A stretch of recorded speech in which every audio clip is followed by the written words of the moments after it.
RV Miles is sponsored by Blue Ox. Chances are you've seen them on the road. That's because Blue Ox designs and manufactures the best towing products in the industry. Just look around. You'll find them on highways and campgrounds and anywhere you find people traveling through the great outdoors.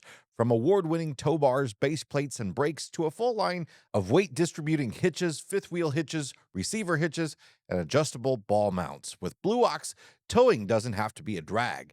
Visit blueox.com for more information. This week, we're going to talk about a new type of camping that we're going to experience this summer, something that we haven't done before, some big changes that we're making here at RV Miles, an update on that situation with Battleborn batteries and Will Prowse that's gotten really, really interesting, and a whole lot more. This is the RV Miles podcast. Welcome to episode number 414 of RV Miles. I'm Jason. And I'm Abby, and we are two RVers who, along with our boys, have been crisscrossing North America on one epic road trip since 2016, although this year it's going to be a little bit closer to home. Here at RV Miles, we talk all things RV and outdoors, from industry news to travel destinations, our national parks, and a whole lot more. This episode's coming out a little late. Sorry for that. So thank you for bearing with us. We all got a little ill last week. And that threw a wrench into the system for a lot of stuff. Yeah, it did. But we're back and we're raring to go, and we're excited to get this episode out. We do want a little programming note. This will be the last full episode for a bit. The next few episodes will be our mini episodes that we call them, which is essentially where the Fresh Tank Black Tank segment takes a little break for the summer. We don't talk about any sort of news type things. Because we're pre-recording them so that we can do some other stuff. We've got a little vacation coming up and more. So yeah, it's called we try to go on vacation and not work as much, or we try to get caught up on other work items for the month of July. So for the month of July, it'll be mini episodes. They'll be about a half an hour. They're just going to be topical on about one subject. And then when you see us again in August, we will be back to more regularly scheduled programming, and it will be a little bit more up to date, and you will be seeing us more in now, as opposed to these next few episodes. They will be a little bit more pre-recorded. Wanted to start off here with an update on the Battleborn batteries, Dragonfly Energy, the parent company, versus YouTuber Will Prowse situation. We've talked about this in the past. We did a news story on it last week. There have been some changes since then. It is a situation. A lot of you commented in the comments when we first talked about this. It's the whole bricks and minifigs thing all over again. We didn't know what that was. And we have gone down the rabbit hole. Wow. That is wild. And it's just getting wilder and wilder. And we have devoted a lot of our hours to learning about that. And we are very much not on the side of bricks and minifigs. Let's just make that real clear. Like, that is wild. It's absolutely wild. Yeah, a lot of you turned us onto that. And then a lot of you, I think, may have misunderstood where we were coming from on that episode, because we were really just talking it through, and at no time whatsoever were we taking a side at all. We were just talking it through as it was the information in front of us and as thoughts were coming to us. And I don't think in all of that were we ever trying to say we were pro one or the other. Yeah, I think but boy, did y'all think we were. we like to come out at things with, some semblance of fact and wait to see what comes out and and there's still a whole lot more to come out with this.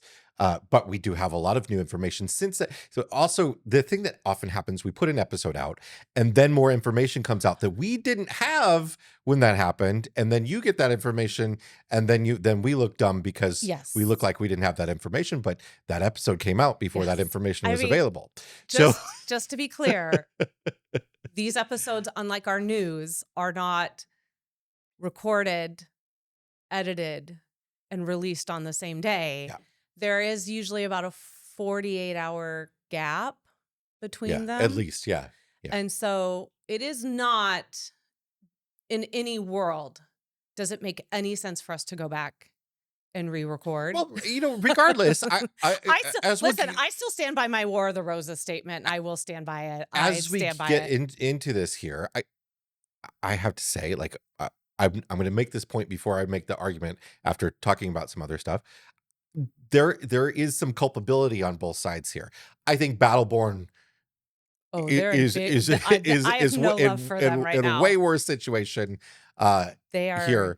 But there's they did naughty. so I got the full text of the They lawsuit. did real naughty. I read through Battleborn's entire complaint in the lawsuit. And of course, again, this is one side. This is what the complaint to the court says, what I the know, I lawsuit want says. him to It's countersue. what Battleborn says. A lot's more going to come out in this case. But when you read through it and you look through the facts as they relay them, and from what I know, because I've watched all the videos that Will has put out on this over time, in the lawsuit, there's been a lot of back and forth about the pay that Will got from Mhm. Dragonfly Battleborn, and whether this was some retaliation for that. That was kind of the big question that we were pondering on the last episode. And what Battleborn is saying, some people have said in various places that Battleborn stopped paying him after this stuff came out. Yeah. And what they say in the complaint was they shut off his affiliate links in October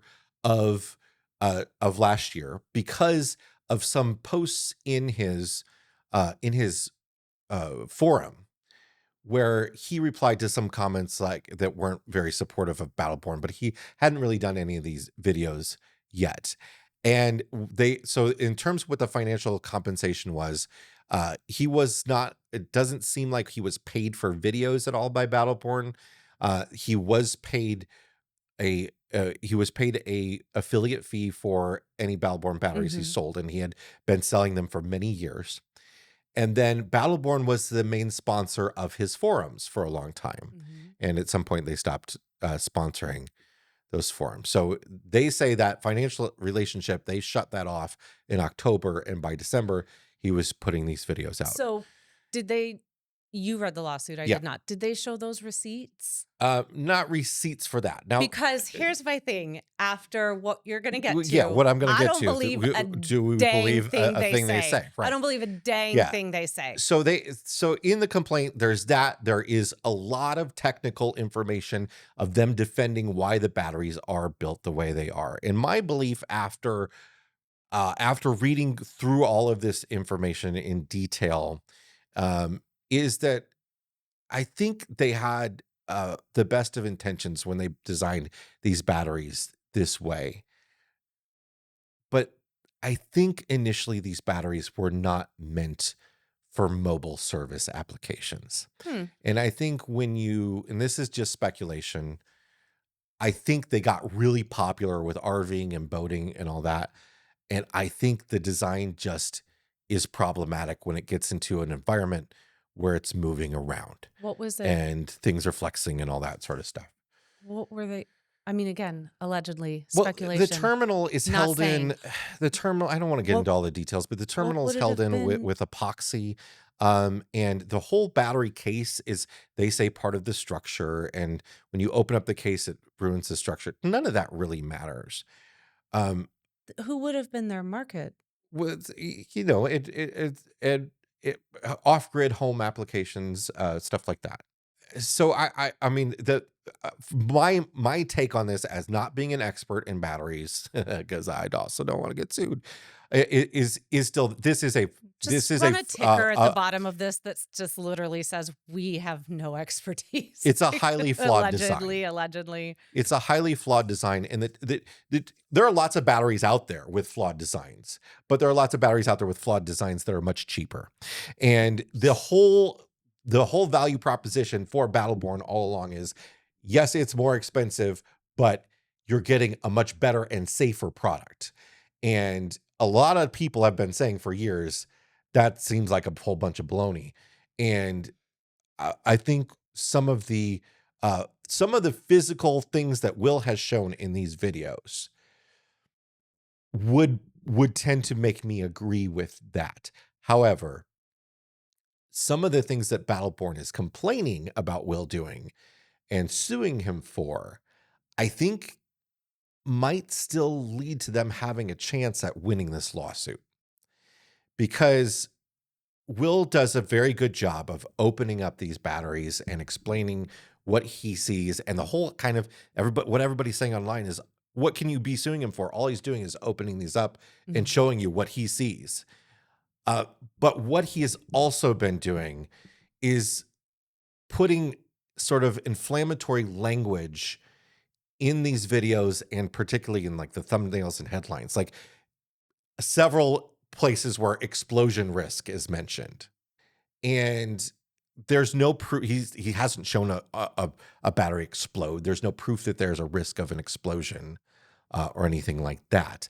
Not even a fire. I mean, fire gets brought up a lot as well. And what we're seeing is some sort of kind of meltdown situations where things can melt when you push them too far. Mhm. And in theory, if these batteries melt down and their fail safe isn't working properly, and that's what is at issue here, is what Battleborn considers a fail safe doesn't seem to be acting like a fail safe in Will's testing. And they have Mhm. lots of issues with Will's testing, which they go into a whole Oh, lot of sure. detail about. But Will is saying things like, you need to rip these out of your system immediately. He's saying things that instead of, and believe me, I'm not trying to criticize him here. Uh, I think he's just saying things that could be getting him into trouble, because they they move a little bit away from opinion into into possibly inflammatory things that are not fact.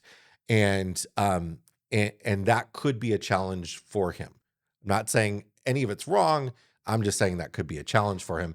And uh, uh, I I think when I go back and review it from that perspective, I can see some of their complaints. Now, Battleborn is saying in this lawsuit that there are OEM manufacturers that have pulled their deals, which Which we know we is know of true. one in particular that has stopped using Battleborn batteries.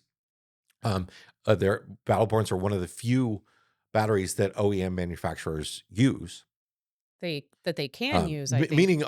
They the meet. actual RV manufacturers, Yeah. meeting RVIA specifications, and Mhm. having this failsafe that isn't Which is working was one of the specifications that needed to be met. So they say they've lost. They say they immediately started losing sales from consumers, and they immediately started losing uh, uh, business from manufacturers, and that many influencers have stopped working with them, and influencer deals that they were working on have dried up. Now, okay, so Okay, all so that that's said, all over there. all that said, So let's talk about the reason why all of that is a pile of dominoes that gets knocked down immediately if what has been discovered and come to light and they have been accused of is true, yeah. So because they have no leg to stand on for me if this is what they actually did. yeah, so YouTuber Lewis Rossman, he's a well known, much bigger than Will. He has he is sort of He got in this. he's sort He of got in this. one of the sort of founders of the right to repair movement. Mhm. He's very popular in that space, and Very colorful language. he's Very it passionate makes human. use a lot of words in He's his very, videos. very But passionate. I opened the truck up as at the truck door as I'm Jason listening to was a listening window, to and it, and I was like, "What are you?" I was accosted by what? so I was like, "What are you listening to? My goodness, so what Lewis did is he went through, it, things that get wiped from the internet are never are never fully fully wiped from the gone." internet, because Everyone, there please. are different archive sites on the internet, like the Wayback Machine, the Internet Archive, and others. And what Lewis did was he went back through the technical specifications of Battleborn's batteries, relating to like at what rate you can charge them, Mhm. and the process in which you charge them and discharge them, and at what amperage and rate. I don't want to get into the technical details of all that, but Battleborn publishes that on all of their, the manuals for their batteries, right? And Lewis goes back and looks through the specifications for those batteries in the past versus now. And he finds that in the days before, or even like the day before, I think he said the day before. Will gets sued.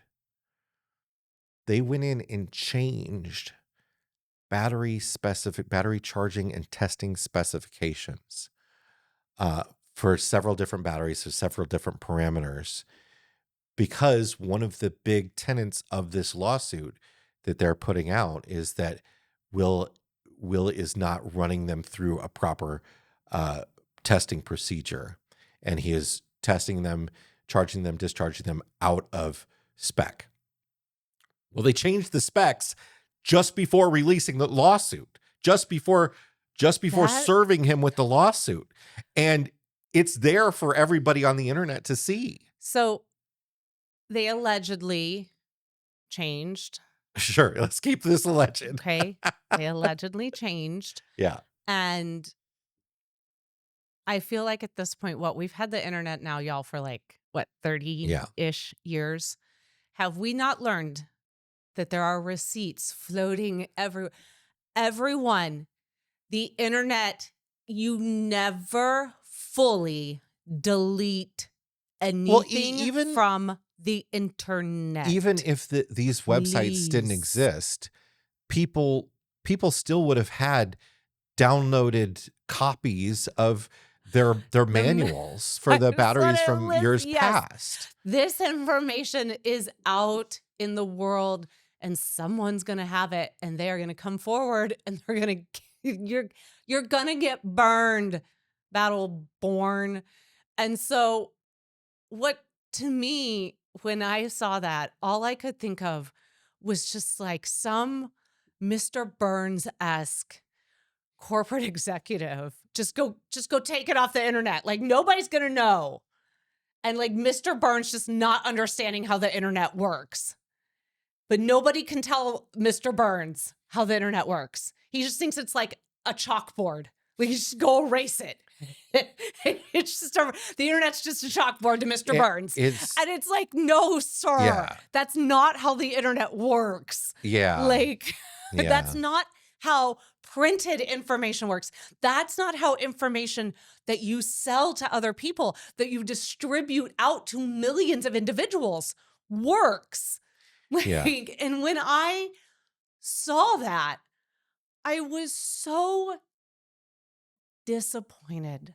I was so disappointed, because if you need to have a legal argument, or you need to have an argument and you're mad about your batteries, and you don't, there's the case of like, I don't want to admit that my batteries are having an issue because I don't want to have to recall all these batteries, and I'm going to go down this path. And even though it's maybe not the right path, I'm doing this anyway.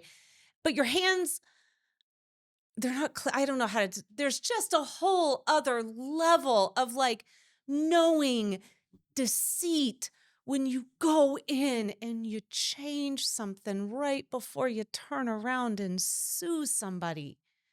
That's just willing deceit. Yeah. And that is it's so wrong. And I think the other thing that I really hate about this is, batteries, the problem is batteries are kind of this magical box that you don't know what's inside of, and you don't necessarily know what you're getting. And I think there are people that want to pay a premium to get a better, safer product.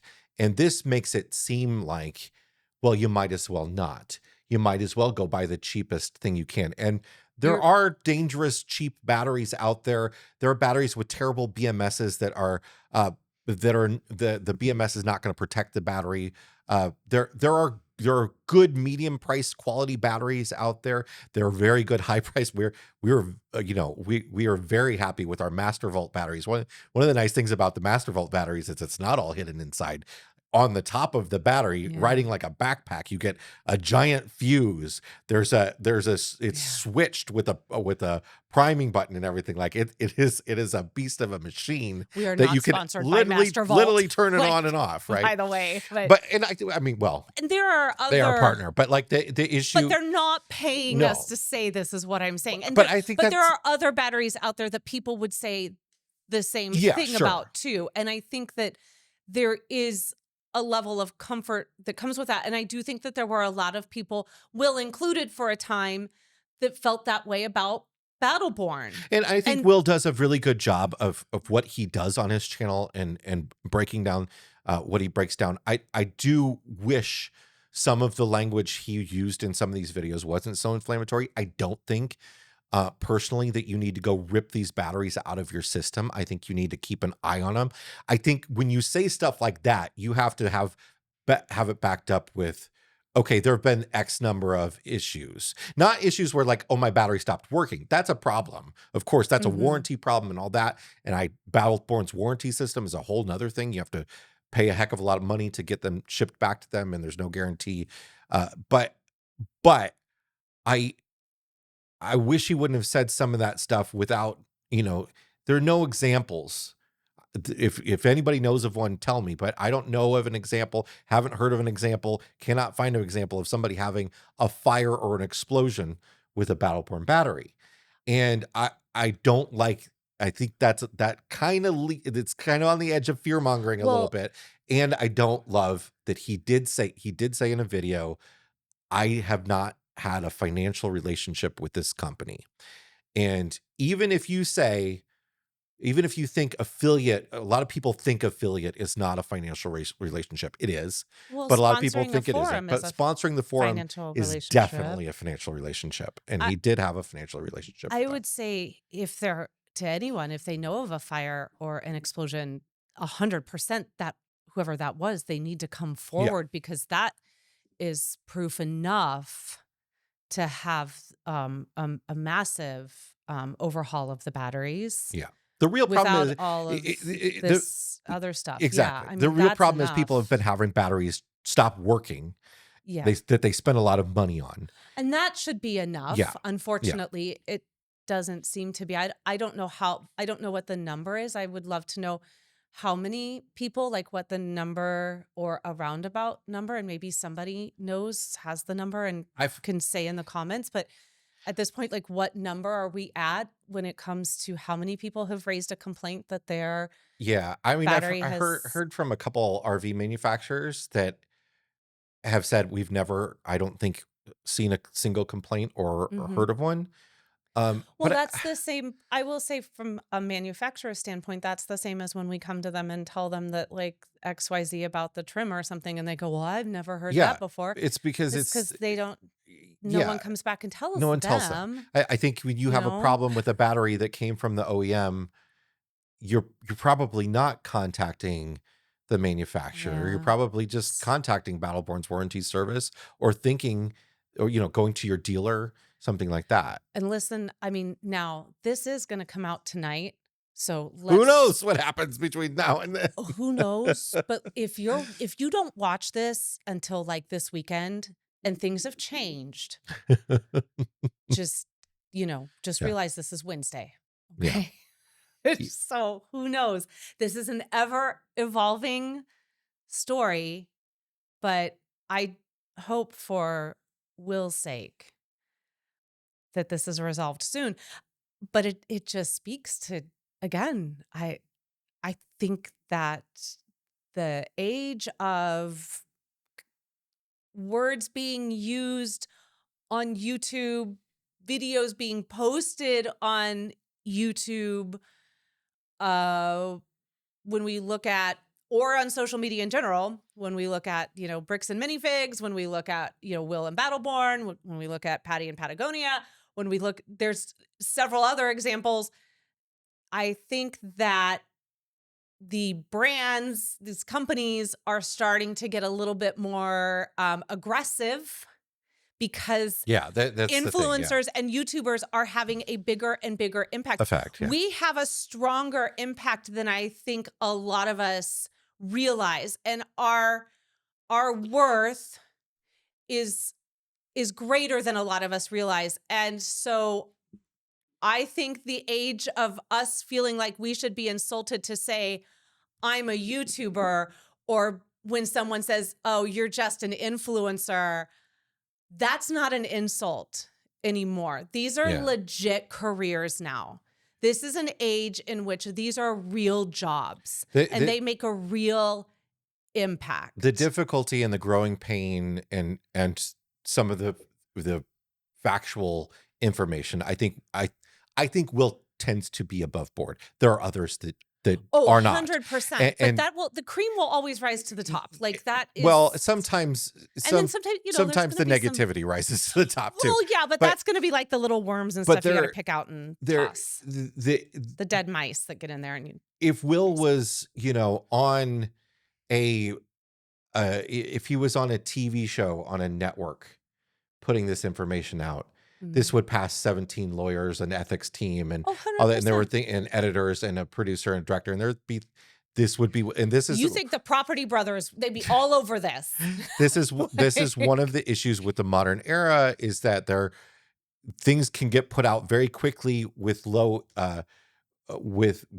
with sort of low resistance, and that can lead to situations that get people in trouble. And I'm not saying anything about Will there. That makes me think a lot about like our situation and what we say. I am, if there are others watching this who do what we do as well, I am willing to split a lawyer.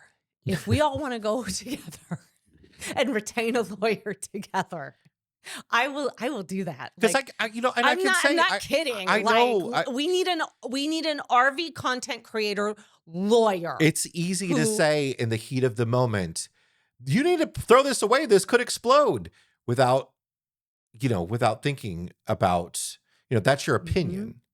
But when you're putting yourself out as an expert, you've got to be able to back up that opinion with fact, or you risk, libel and slander lawsuits. Allegedly. Yeah. Just keep saying allegedly, and we should be fine. Or I object. I object. Or if it's Star Wars, I object. I sustain. A lot of us are planning new trips, new routes, and maybe even a whole new season of RV travel. But if you own an RV, you also know that repairs are part of the adventure, and they get expensive fast. When something breaks, the last thing you want is confusion about how much it should cost and if it's covered by your RV protection. That's why we like wholesale warranties. Instead of pushing one plan, they work with multiple providers to help you find coverage that actually fits your RV and how you travel. Plus, they take the time to explain what's included, what's not, and help you avoid paying for coverage you don't need. In an industry that can feel overwhelming, Wholesale Warranties is dedicated to making coverage clear, reliable, and fair. So as you head into a new year of adventures, consider getting a personalized quote at wholesalewarranties.com, where you can learn more, lock in coverage, and let them protect your rig so you can focus on the road ahead, not the repair bills. More in a moment, but first, this episode is sponsored by eTrailer. Ever feel like finding the right RV part is like searching for a needle in a haystack? Enter eTrailer.com. Whether you're puzzled about which product is right for you or how to install it, eTrailer has you covered. Their US-based customer service is available by chat or phone 7 days a week, and with expert Q&As, helpful articles, and tons of reviews and install videos, you'll tackle any RV problem with confidence. eTrailer strives to get their hands on everything they sell, and their website is full of overviews, reviews, buying guides, and tutorials. And it's not just RV parts, it's towing and vehicle accessories, camping supplies, and more. Head to the link in the description to get free shipping on orders over $99. We've made a major change here at the RV Miles Network. You're gonna have to talk more, because yeah, I'll get weepy. and I'm tired. I can't cry about it anymore. So over the course of if fall of 2024 into 2025, into that sort of winter, we had been heavily rethinking our America's National Parks podcast. Was then called America's National Parks, now called Parkography, and what to do with it, because we had felt it had become a bit stagnant. We were getting a lot of great feedback, and the audience that had been long-term audience had been great, but we weren't getting a lot of growth anymore. The entire podcasting industry kind of retracted over the course of the last couple of years. And we decided we were at an inflection point, and we had some goals for it and some things we Yeah. wanted to do with it. We really wanted to get more into a documentary style with it. We were really inspired by some things that we wanted to try. And we thought either we need to end this, or we need to just shake it up and do some of that stuff that we always wanted to do. So we decided to we decided to start the YouTube channel and put all the episodes on YouTube, do the video element for all the narrative episodes, which is, like 8 times the work as an audio episode. And we continued working with the writers that we had been working with, and We moved and the news from the yes, the parks news to moved that from RV channel. Miles over to Parkography. We changed the name. We moved just from it being about national parks to bringing in more overall public land news. So BLM, National Forest. We started doing state park news as well. And it's been going great. It's been going it's it's been going been fine. fantastic. It's It's been been going, great. yeah, I mean, It we've got videos on there that are in the, hundreds of I thousands think of marks, this and the second video the we put out had like 400,000 views, and that was yeah, fantastic. it's been wonderful. We have a great following on YouTube. The podcast is doing fine. It However, But it is not making us very much money, and I hate that being a reason, and it is a big drain on our time. It's I said to the mile marker community, I think it's probably about 40% of the work we do in a given week and about 5% of the revenue. Um, and that has led us to the very difficult decision of deciding to end Parkography. So we will not be producing new episodes of the Parkography podcast. It's been a over 8-year run, over 400 episodes, and we've covered some great stuff. But there's 2 of us with a couple part timers helping us out, and we cannot be an RV news agency and an entire public lands news agency and doing how to and other content coverage. And on top of all that, it is just by the fact that this episode was late getting out. That is a very yeah, good example as to how difficult it's been. and we're not even doing parkography Yeah. right now. So, This Wednesday is generally our parkography yeah. day, and so this would have been Jason working all day and into the night. Yeah, I mean, it's usually a couple days to put out an episode of Parkography at the least. And part of that our what do they say, that our eyes were bigger than our stomach situation. I think a lot of people that put out these wonderful narrative episodes of shows that they do on YouTube, some of them put out one a month, and that's the entire thing they do, and they research them and they spend a whole month working on them. It's just not something that we have the time or resources to do. So I wish we did. and we may in the But future, it may come back in the future. There may be some other things that we do. We're going to leave the episodes up on YouTube and on the yeah, podcast feed. We're really exploring the idea of turning some of them into books and working with writers to flesh that out a bit. There are many ideas for the future, but for now, we need to focus on what we do and what pays the bills. because It we got a kid going off to and that's college. covering the RV and camping industry.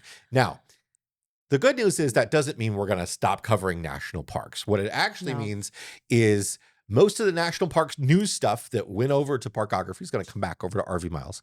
I'm going to cover more national park stuff in the weekly RV and camping news videos and podcast episodes that come out on the podcast feed as well.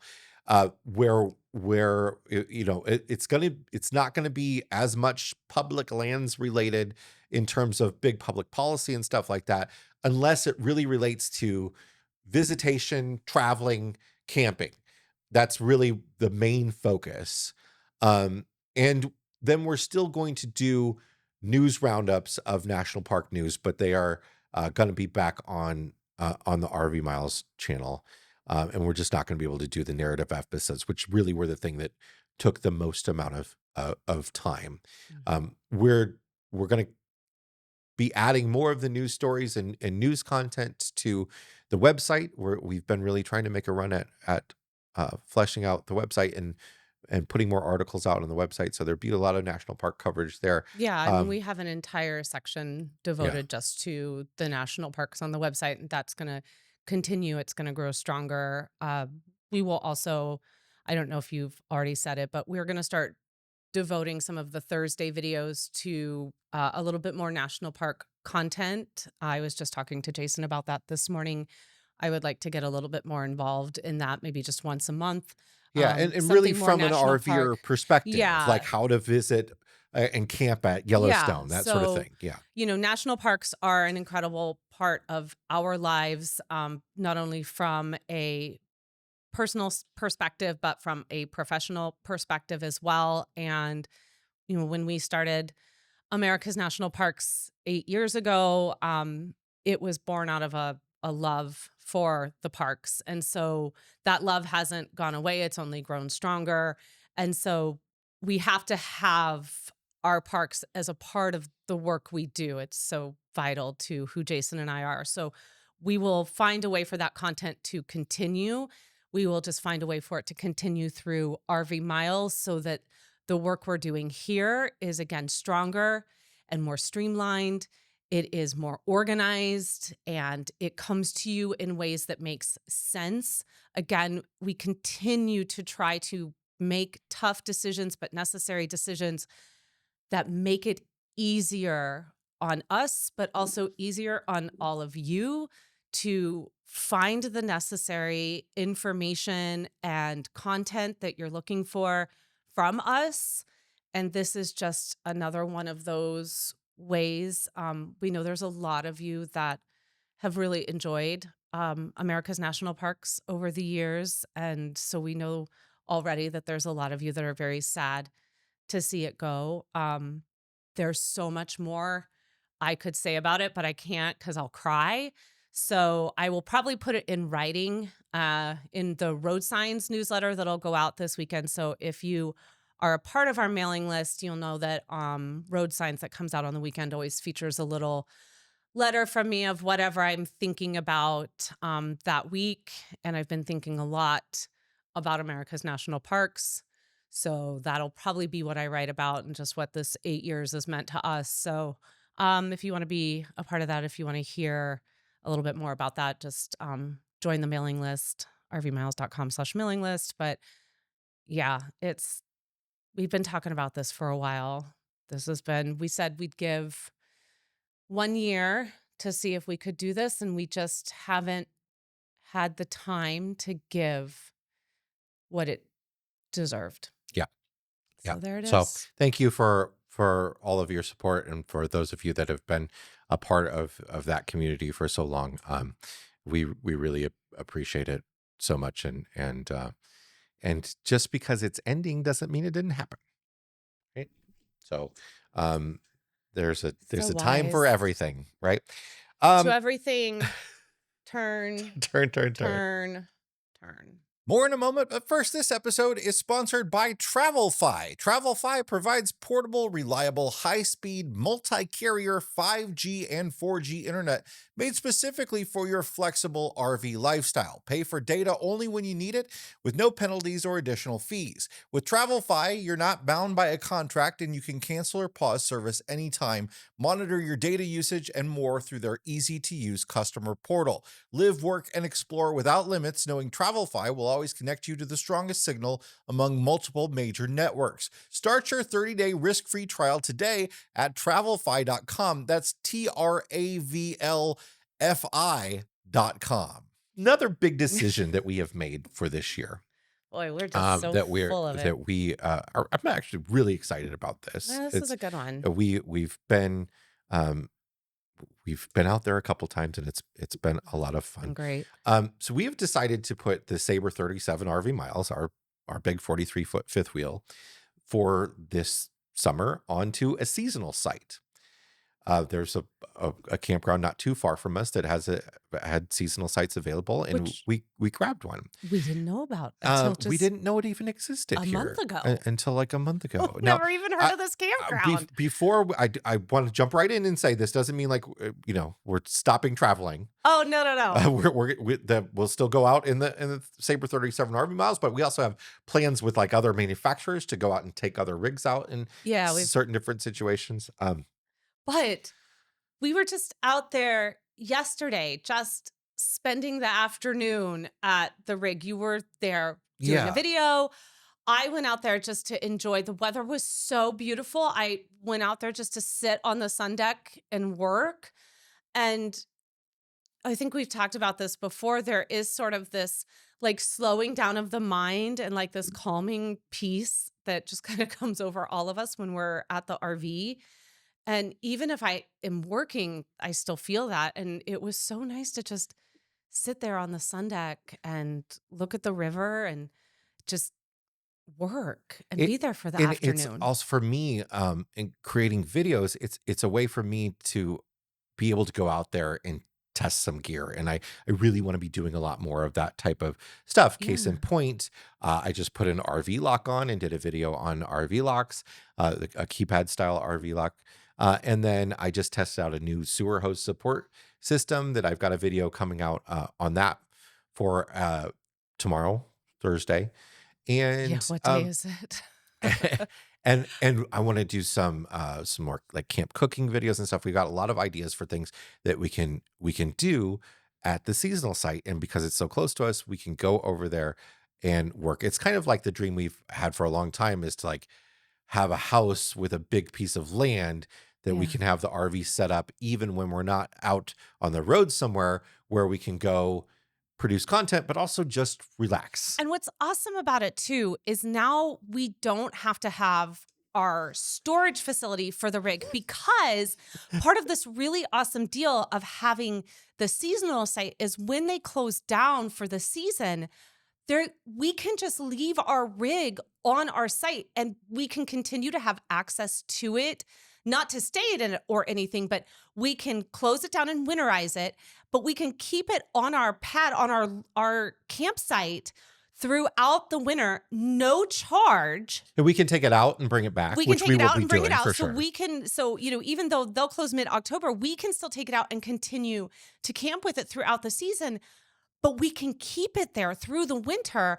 And then when the campground opens back up for the camping season, well, then we're back. And this The is, wild part is, we were paying a lot for nice indoor storage, but it's actually works out to be about the same price per year as our RV well, it's storage actually cheaper was. because no longer are we paying for storage and camping fees all the time, because now we're going to, we're still going to go out and camp, but we're still like the majority will be Yeah. having our seasonal lot without now having this other camping storage. And I thought for sure that we would have to pay to keep it stored there. And then they were like, oh no, Yeah, you no. just It's like just have included. your commitment Yeah. to next season. And I was just, I literally had to pick my jaw up off the ground. I was like, you're Yeah. kidding, right? Yes. It's like only it's a in the good deal. Midwest. Only in the no way would you've gotten that out. Like only in the Well, Midwest. yeah. So Other places they can actually charge people to stay there in I know, the right? winter, so it's So, not going to happen. but what's so nice about this is that we can keep things out there, like an extra set of pajamas and extra clothes. And, we had like all those extra toothbrushes that you get like from the dentist when you go get your teeth cleaned and stuff. And they give you like toothbrush and toothpaste. Well, I was like, you know what? I have all of these. I'm just going to take them out to the rig because, maybe we'll just be out there for the weekend. Just for those people that are like, you're supposed to use those. We we have electric toothbrushes, okay?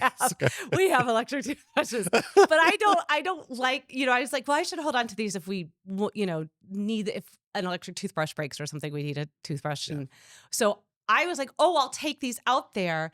And then we have all of these things set up. So if we just want to go out for a night or two, I'll keep a couple of like seasonal outfits and stuff out there for everybody. And then dang, like we can just go. I don't have to pack anything up. We'll like keep some, just bring some food. But, we've already got left like some food out there. Like it's awesome. It's like camping on the ready. And we've got like this beautiful river that's running behind the site. And then across behind us is this like beautiful cornfield where we get like this. Only in the Midwest. Only in the Midwest. I can't wait for the corn sweat, y'all. But then like we get these stunning sunsets and it's so quiet. Yeah. And it's It's a just nice because so it's a good great. resort that's got it's a combination of kind of peaceful and quiet, but also lots to do. And all the lots to do is really Oh far my away from goodness. us. And so the kids have plenty of stuff that they can go off and do, and it's wonderful. And they've done that. But what's so great about this is that Henry's birthday is coming up. And for his birthday, he wants to have it at the campground. Yeah, he asked He to have it at the That's where campground. he So chose to have his birthday, is at this campground so that we can do all of the things there. He can have his grandma and grandpa come out. We can roast marshmallows or s'mores or whatever he wants to do. We can go play basketball. We can go swimming. We can play mini golf, like whatever he wants to do for the day. But he wants to do it at the campground. And that just made my heart so happy that we now have this place. It's just like the piece of land that we had been looking for. And we can't make that happen right now, but we found this affordable place that we can make happen. And now we have this place that we can go to.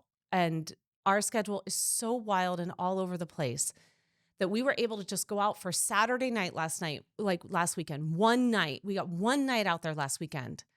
And it was so wonderful. And we didn't have to worry about checkout. We stayed until like 5 or 6 o'clock on Sunday and then came home. yeah, It was it was great. great. It's so great. Yeah, don't even have to stay the night. Just No, go out there for the day. it was great.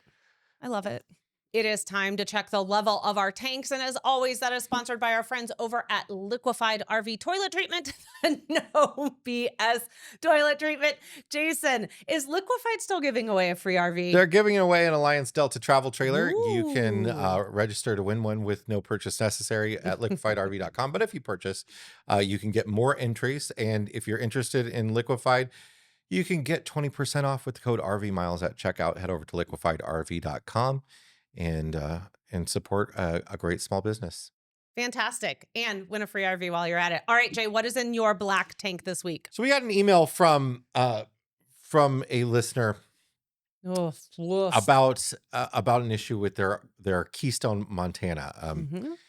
2020 Keystone Montana High Country, in fact, that they bought in April of 2020. Gee, And what was going on in April of 2020? well, I'll tell you exactly what was going on in April of 2020. Where were you in April of 2020, Jason? There were issues in getting things shipped, Yeah. which could be a part of what this problem was. So It was getting real hot and but I wouldn't count on this being only a COVID problem. no, I wouldn't. So Too early. the email is about the hitch on the back of the fifth wheel.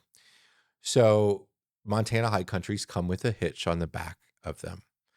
And sometimes that hitch that is back there on RVs, on fifth wheels in particular, is meant for towing a small boat behind you, something like that. A lot of people like to tow doubles. In some states, that's allowed, where you can tow a boat or a small trailer or something behind the fifth wheel. Sometimes it's just an accessory hitch, meaning it's for a storage box or a bike rack or something like that. So the Daryl sent us this email because he thought that he had a tow hitch on the back of his fifth wheel, and it turned out it was just an accessory hitch. The brochure and all the information, he still has the brochure from when he bought it that says that it's a tow hitch that should That's be able to important. tow 3,000 pounds. Remember that fact. But if you look at it underneath, it says something like not for towing or something like that on it. It is an accessory hitch that is not rated to tow. Its attachment and whatever, all that is not for towing. So obviously that upset him. And he also thinks that that is a concern for folks that might have bought this same unit and are towing with it, or have considered towing with it, and might put themselves in a dangerous situation, because obviously the difference between a receiver that is meant for towing 3,000 pounds and a receiver that's meant to hold up a bike rack is wildly different. Because you said the brochure. Yeah. He sent And us the brochure, actually. Yes. And Yeah. he had seen the brochure not too long after or before he purchased. And then the brochure says it's towable, and it also said the weight rating, right? Which you said I think was 3,000? He says it's 3,000 pounds. I had confirmed Okay. that based on, let's see, a 2-inch towing hitch allows you to tow your watercraft behind your RV up to 3,000 pounds. Okay. So he has all of this information that's given to him. This is the piece of information that is supposed to encourage you to want to buy this product. This is why you want to buy a Montana high country, and you should place your order right now. So you're looking at all of this, and this is what you assume you're going to get when you buy this Montana high country. So he places an order for this fifth wheel, which he then receives in April of 2020. He's now had this unit for over 6 years and has just now learned Yeah. that he does not have a tow hitch. He has an Yeah. accessory hitch. How did he And he has learn? towed it. He has towed with it. They've towed a Yes. motorcycle trailer on 3 separate occasions, between 300 and 700 miles each way. Trailer was about 1,500 pounds. This is one of those situations where this is not to excuse manufacturers in any sort of way. I mean, this kind of information needs to be very, very clear. This is dangerous information. I Yeah, mean, there should be a sticker right next to that. Even then, somebody pulls that sticker off and then sells it used. Like there are a whole lot of situations. It needs to be permanently labeled. But so when he called Keystone, they made it right immediately, right? Like he called and they were like on it and incredibly apologetic. And doesn't sound like it went that way. oh, it doesn't. That wasn't exactly what happened. They weren't horrified and absolutely wanted to fix it for him. That's No, not the they email just we got. they Oh. basically said that I'm shocked. there were Tell me more. things change and the brochure is just a suggestion, and that there was a change during the first printing of the brochure and the second printing of the brochure, and whatever. None of that matters. Brochure, even if there wasn't a brochure and it was just on the website and then it changed from the website, stuff changes. Now in 2020, a lot of stuff changed.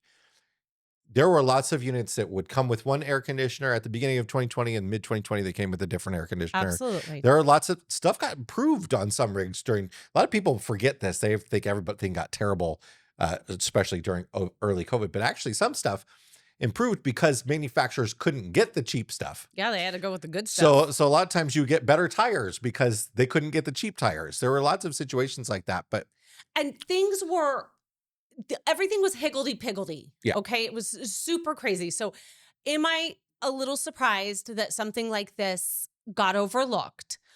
No, I am not surprised.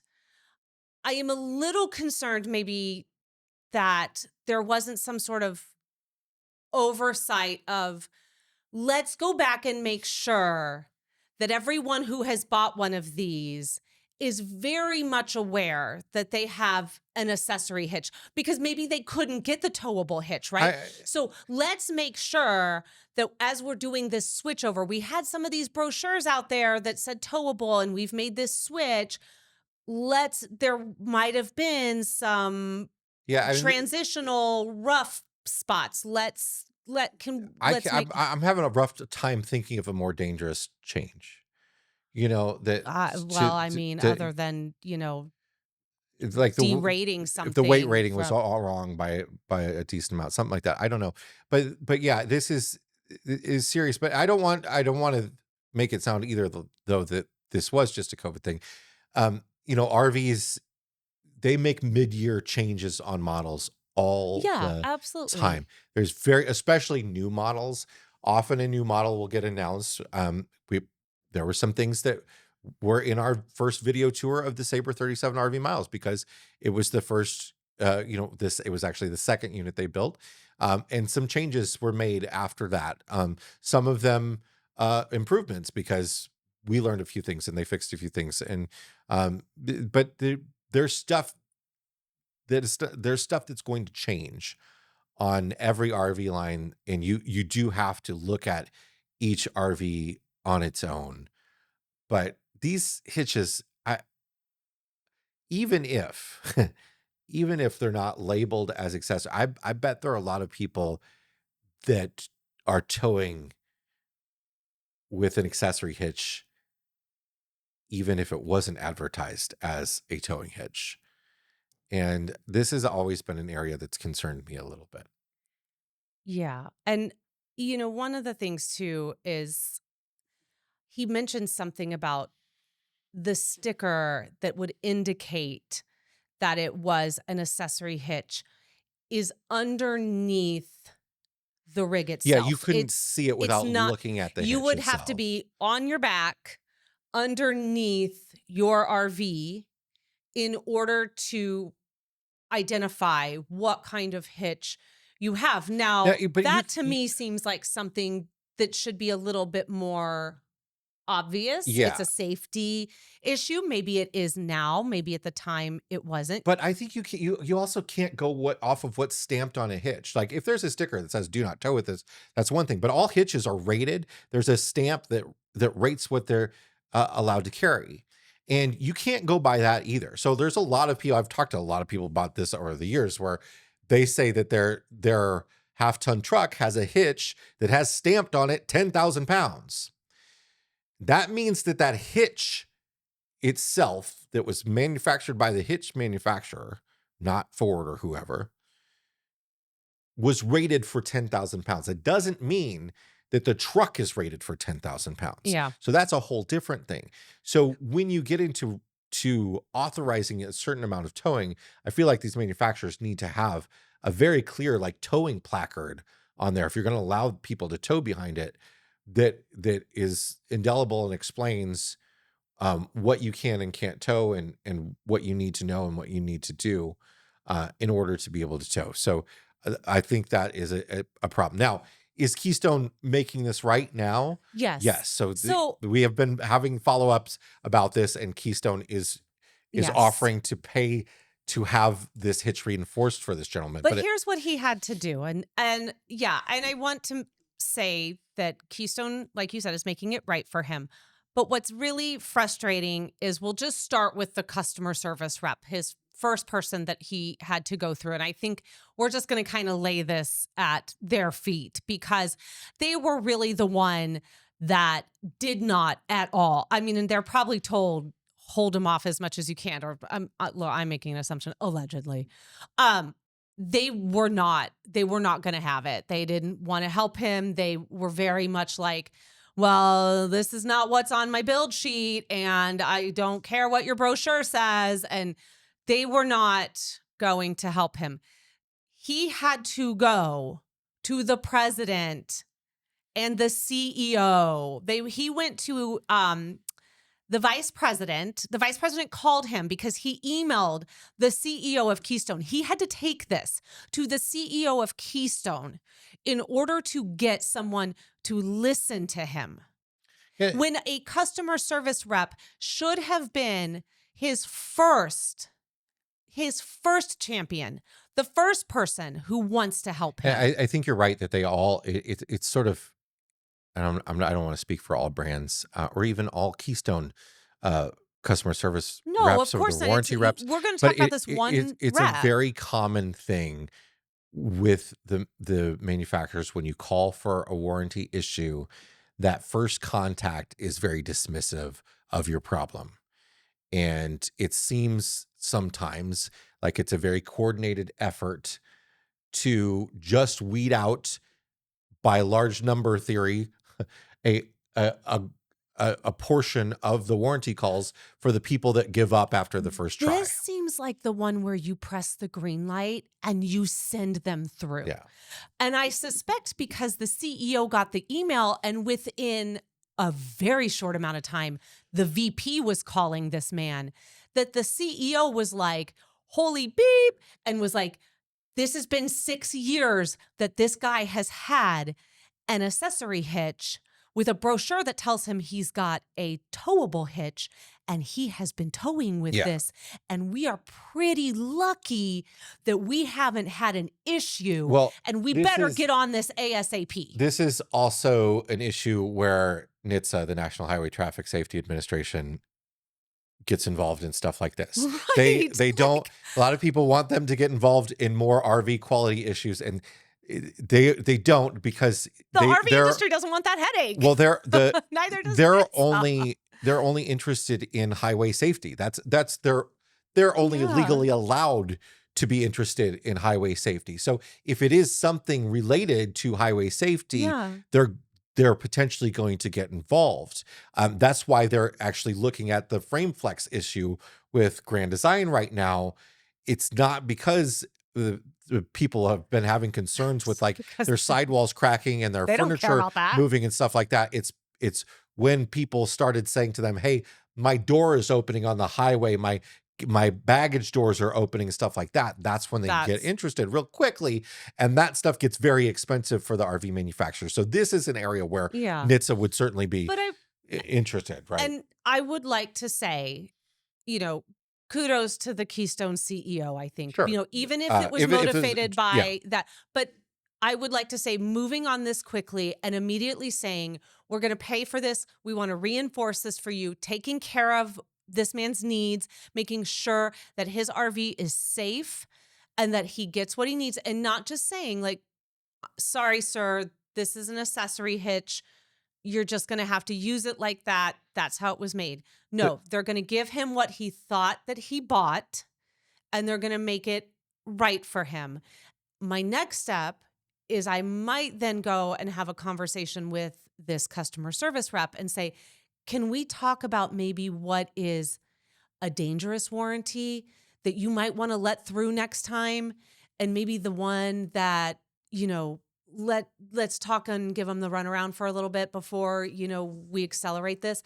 This is what it looks like when we need to accelerate one, when they're on the highway and there's a potential for, their motorcycle but also trailer like, to, even if it's not that, even if it's just something or how that's about like you just let them all it's through? warranty. Like the issue is like But the issue is that she was so the issue is the customer service dismissive. rep was very dismissive, according to Daryl here. That And then when she switched the gears on it's him and making tried to excuses, but essentially pawn it like off as maybe it was an option, maybe it and was, then she said it's fine print in their disclaimer, and and but then also when he just requested to go to a supervisor, she refused to pawn it. She refused yeah, to she pass it wouldn't off give him a to a supervisor. supervisor, and I think that's the kind of thing that's really unfortunate. I think once you ask for a Yeah, supervisor, I mean, aren't you supposed to? I mean, look, when you ask to speak to the manager, even if your name is Karen, you're supposed to give him the manager. yeah. Like I mean, you just that's you no need offense to official my friends Karen responses to out there, these but things. It's it's a horrible cliche, But but anyway, the main reason Daryl wanted to reach out to us was wasn't because yeah. we wanted other people to know if there is if they have this rig, or maybe check any other rig that you might have that Yeah. has a hitch on it, to make sure that that isn't actually a tow hitch if you're going to tow with Yeah. it. If you have a Keystone Montana high country, he's got a 2020. But if you think you've got a towable on there and they have switched and moved to an accessory hitch, maybe take a slide underneath that RV of yours, see what sticker is on there, and Yeah. just double check. And even if you don't have a Keystone, but maybe if you did buy in and around a certain time where they were making some changes, like we said, there was an issue with getting certain parts and some things got upgraded and some things had to be downgraded. Go and make sure when it comes to towing safety, you are the most important thing about that RV. So go and make sure that you are towing safely, Yeah. even And if you think you are. and Just broader go make sure. Availability issues happen all the time, and things change. You Mm-hmm. cannot and this is not me absolving the manufacturers anyway. They No. need to be better at this. But if you are buying an RV, you can't go off of any marketing materials. You can't go off YouTube tours, anything like that. You have to verify on the individual rig that you bought that everything is the same on it, because things can be different. You might expect that it comes with an inverter because you saw a video that Josh the RV nerd put out that said it came with an inverter, and 5 months later you're buying one and it doesn't come with an inverter. I'm very glad that Keystone is going to take care of this for him and that they took care of it so quickly. In fact, we were having conversation that day, and within the time that I emailed him at 10:56, and by 12:47, he had already had a phone call. Yeah, I guess the So, other broad point is that if you are having a warranty issue, know that it is very possible that that first call is likely to get you to give up. So keep trying. take it up the chain if you have to, and be persistent, be kind, but be persistent, because your safety is important. And at the end of the day, everyone wants everyone's safety to be important. And sometimes it just takes a little bit of a nudge to get the right person to hear you. So thank you to Daryl for that message and letting us all know what's going on. All right, what is in your fresh tank this week? My fresh tank is I finally have a mini, now that we have a seasonal site. I've decided that, okay, there's two things about the seasonal site is like, well, sometimes you have to mow seasonal sites on your own. Ours, you don't have to mow, but there's going to be long grass, so they're not getting up, up around the tires and up underneath the back end of it and everything like that. So I thought, well, we need to have a string trimmer. So I decided I was going to get a string trimmer, and then decided to just get a 2-piece set that they sold. I have Craftsman, all my What did you just call it? A string trimmer? string You trimmer. mean a weed whacker? Weed whacker, string trimmer, whatever you want. I'm using the proper name. Yes.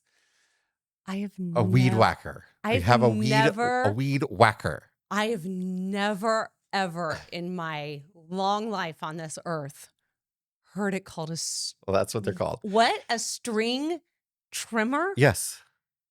That sounds like some weird orchestra instrument. Anyway, I have all Craftsman power tools, so I decided to go to Lowe's and get just a Craftsman battery powered string trimmer. And they had a string trimmer and leaf blower set. And I have always been a little annoyed by people at the campground that have a leaf blower on them, and they're out every morning blowing off their patio. 6:30 And a.m. it's a little much, right? And believe me, I'm not going to become that. However, realizing how nice it is to have a battery powered leaf blower, especially for blowing off the junk on the top of your slides, because you can just reach up there and go Jay, and blow it off and be people done. have been telling you this for I years. know, but I've always been like, I don't want to carry a leaf blower around. Years. I know. It wasn't really something we wanted as full-timers, but now, I mean, welcome even to 2021. and they make the one I have is a little bit, it's not really mini. It is almost normal size. It's a But little mini. they make mini ones that are quite small that could be very useful. So yeah. I think it's worth it to have a leaf blower now. I've also seen people say use them to get your fire started. I don't know that I'm going to be doing that with this one. This one will be blowing the ashes out of the fire pit, but set our rig on fire. All right, what's in your black tank this week? All right, so my black tank is this reel that I came across the other day. I'm not going to name names, but I'm watching it, and it's a company that sells RVs, and it's not a dealership. It's just a company that sells RVs. And they are going through this RV, and they're talking with someone who had redone the interior and everything. And their whole pitch for this, why you should buy this, is because the economy sucks and you can't afford a house, so you need to just buy an RV so you can live in it because you're broke and you can't afford a house. And I'm telling you, I will not tolerate this as the narrative. We are not going to have a narrative selling RVs that pitches to our young people that you are broke and you cannot afford a house. So the answer is for you to go and buy an RV, which I will argue is as expensive as some starter homes in Well, certain parts of the country, in particular, including this that one. particular This one. one was an expensive RV that had then gone through, one of these upfitter renovation processes. It was one of those like destination trailer ones too. And I was like, girlfriend, that is like $150,000 RV that you are trying to sell to me as the answer to the housing crisis in this country. Are you insane? First off, let's talk about the interest rate on RV loans. Yeah. What is it? Not good. 20%? Get out No. the door. Come on. People are paying 20%. 20 years for like 20 years. It's a 20-year loans on okay. 10%. 20-year loan, loans 10%. often. Yeah. Okay. Yeah. Might as well be 20% in 10 years. Yeah. It's insane. This is not the PR pitch that we need to start moving towards in order to sell RVs. That doesn't mean awful. That doesn't mean you can't go. I mean, we were full-time RVers. Like the full-time RVing can be a way that you can save money. It can be a way that you can travel and enjoy the world. Not a way to save money. Well, it can be, but it's not going to be if you're buying a new RV and a new truck and you're traveling to RV resorts, or you're staying at an RV resort where you're paying $1,200 a month.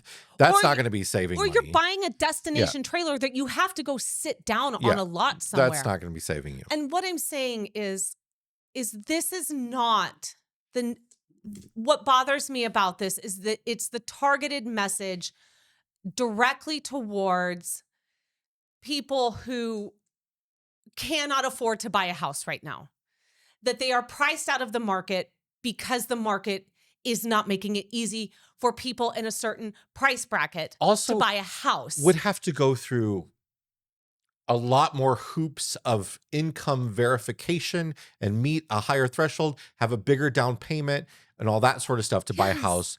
The narrative that we're pushing here is, it's a lot easier to get approved for an RV loan. Yeah, they make it seem like it's so easy. Like, oh, you can't afford a house. You're not getting approved for your loan. Oh, your mortgage payment would be so much. You don't have the money for a down payment.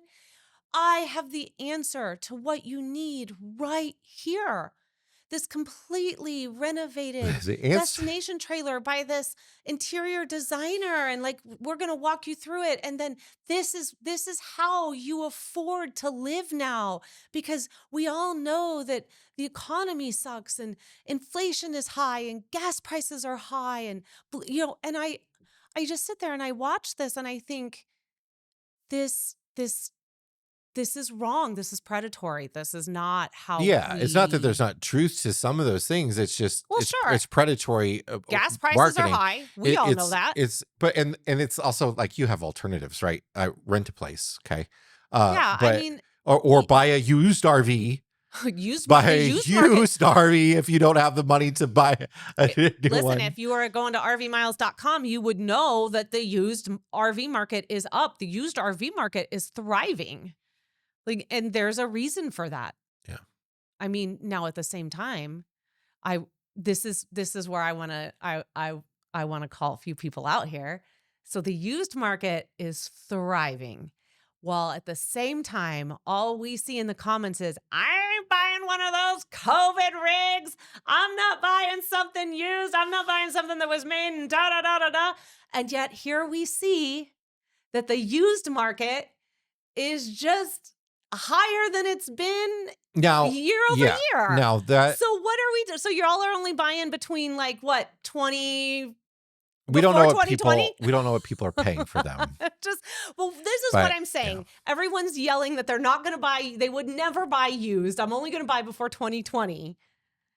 And yet at the same time, the used market is skyrocketing. It is. There's got to be more rigs on the market post 2020. So we'll get to this into one of our mini episodes. Yeah, but like anyway, when we were talking about one of our mini episodes coming up is going to go back into the archives and talk about episode 55, where we did our first RV myth busting episode. And in that episode, it was 2018. We were talking about the serious quality problems in the RV industry. This is not new. Ooh. Nothing. There was a period of time in COVID as Don't give it away. You didn't want to tell me no, what we no, were no, going to talk no. about. There was a Oh, period of time in COVID as Daryl found out where there were a lot of problems. uh-huh. I am telling you, RVs built today have a lot of quality issues. They are built better than they were built in 2017, 2018, 2019. They just are. There are they're at least built the same. A lot of them are built the same. Like, Some manufacturers have made some changes. I'm not saying they're good. Some brands are good, some brands are not. Some brands have you made know, changes, some brands have not. I But got friends who you have, cannot tell people buy a pre-COVID rig. It's the only way that you're going to get something good. No, it's just not. Ask any RV technician who has had to inspect rigs from pre-2020. It's not the path. There are some you can find rigs that were in good shape, especially when we're talking about Class A motorhomes and stuff like that. You're buying something that was premium back then. Yeah, you can find but something that is still in good shape now, but that it, doesn't support it's not it doesn't support the narrative right now of it's the not good. buying market because Yeah, the motorhome market is up. it's not a good. It's just not good So, overall advice. yeah, you know who you are, who made the reel. Please don't do that. Please don't let that be your marketing message right now. All right, what's in your fresh tank? So my fresh tank is I want to go back to the last episode about the Grand Canyon, and this is a comment that we had on the episode, and I really appreciate comments or emails that we get from listeners and watchers who hear us talk about something and then have some light that they can shed on the conversation, or when we ask, like, maybe you guys know, or have you heard anything, and then you share that knowledge with us, because again, it's so great for us to be able to learn and come back and be able to share. So I wanted to share this because Ed had left this comment on the YouTube channel, and it was about how we had been talking about the gift shops, and we had talked a lot about how we wished that they weren't all run by the concessionaires and that they were being used for something better, and that they were little wine shops, or that we could go and sit at them. And we were kind of coming hard at these gift shops and at these concessionaires. And I really appreciated that Ed left this comment and shed a little bit more light on exactly what these are and gave us some insight into it. And so I wanted to share his comment here. Hey guys, thought I'd add my perspective to your comments about Grand Canyon's gift shop issue. I worked for the Grand Canyon Conservancy, a nonprofit which manages some of the gift shops found in the CG. GCC also works directly with the NPS on projects that enhance the visitor's experience at Grand Canyon and helps maintain these buildings. Case in point is Kolb's studio. After Emery Kolb passed, the building became property of NPS, who wanted to remove the eyesore, and I'm doing that in quotation marks for those of you who are listening. Emery was able to register the studio as a National Historic Landmark just before his death. First, it was an NPS office, then shuttered for 10 years, left to rot away. GCC paid for the renovation to the structure, which was north of $1 million. Today's gift shop in Kolb's studio was the Kolb's Brothers gift shop. They sold photos and trinkets just like the Conservancy does now. The Kolbs were entrepreneurs making a living on side of the Grand Canyon. The same applies for Verkamps, now run by GCC, and Hermit's Rest, which is run by a concessionaire. These have not been repurposed into gift shops. They have been gift shops and have been important to the visitors and the park for decades. So I just want to say to Ed, thank you for shedding light. I didn't realize that Kolb was run by the Grand Canyon Conservancy. I was under the impression that was a concessionaire. So that's on me. That's a my bad for not having more information before I spoke. I knew that Hermit's Rest was a concessionaire. So I just wanted to say thank you to Ed for informing us about that and helping us be more informed.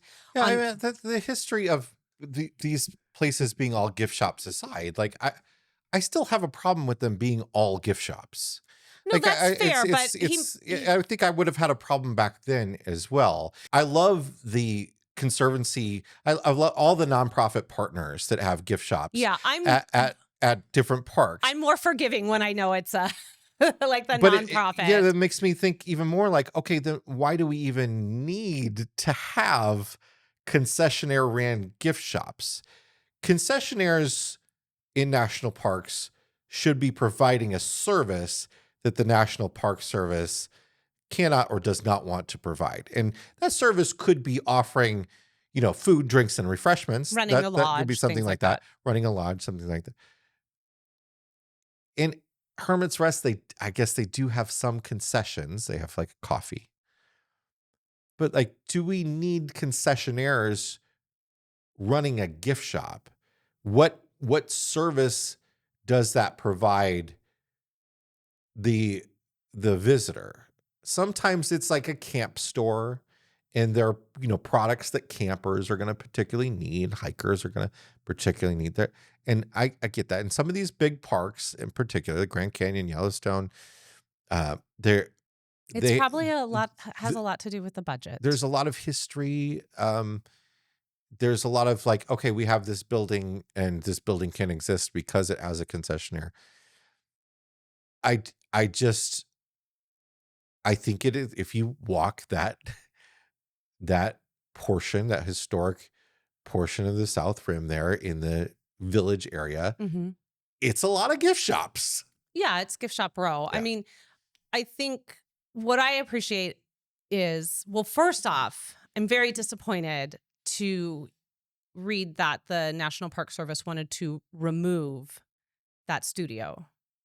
Now, I don't know if they I don't mean know. by demolish it or remove it and take it somewhere else, But I mean, you got to think but about when it was, and I don't know when this was, but it would have been a long time ago. It would not have been recent. Um, well, and then it was an office, and then it sat dormant for 10 years, and then they paid to renovate it. And now it's a gift shop. And yeah, the brothers were, they also had a gift shop, and they the, were entrepreneurs as so the well. National Park Um, Service acquired it in 1976. okay, I mean, So here, that's not that long ago.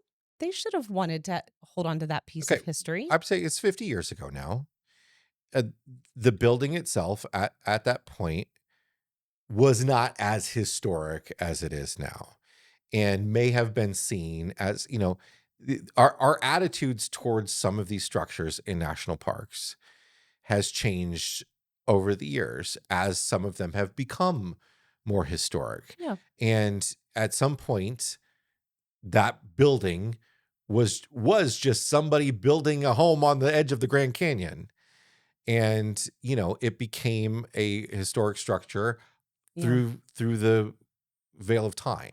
And at some point, it probably felt less historic than it does now. So I can imagine where some of those attitudes come from over the years. I'm glad it exists because it is a great little It's an building, incredible building, and and it's an incredible piece of history. The it brothers are. Ed went on to suggest a book too about the Emery brother. Emery and, was it Ernest? I think was the other brother. He went on to suggest a book about them that he said would make a great parkography video.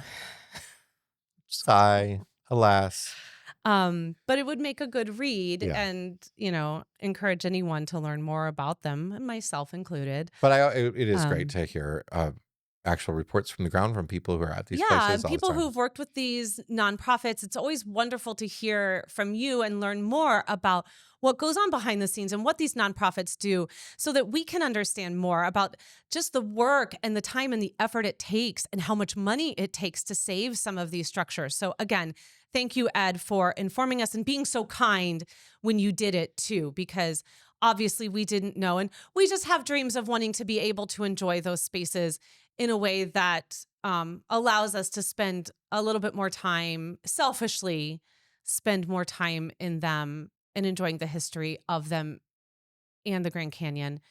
We know that it's not easy to run a place like that, and it's not cheap. So thank you for that. And again, to anyone else is when we're talking here on the podcast and we're talking about things and you have some insight that you could share, we love to read those in the comments or when you email us. We may not always be able to reply, but we do our best to read everything that we can, even in the inbox. And again, we may not always be able to reply to it, but we do see it and we do try to read it. So thank you to those who send us those little snippets of information. That's it for this week's episode of the RV Miles podcast. Oh, yes, it is, but not fully it yet, because as always, a reminder that homecoming is still happening and we are getting closer and closer and closer. Less than 4 months, actually, until homecoming happens, October 7th through 11th in Amana, Iowa. And we will be bringing the 37 RV Miles. It will be leaving its little summer home to come out to Amana. So please come and join us because it is our only in-person event for the year. The next time we will be seeing people is when we are in Tampa, and that is just really chaotic. So please come hang out with us October 7th through 11th. You can learn more just by going to rvmiles.com/homecoming, and we hope to see you there. But until next week, when you see a pre-recorded Jason and Abby, because we will be on vacation, please stay safe, stay healthy, and keep logging those RV miles. Bye, everybody. Bye.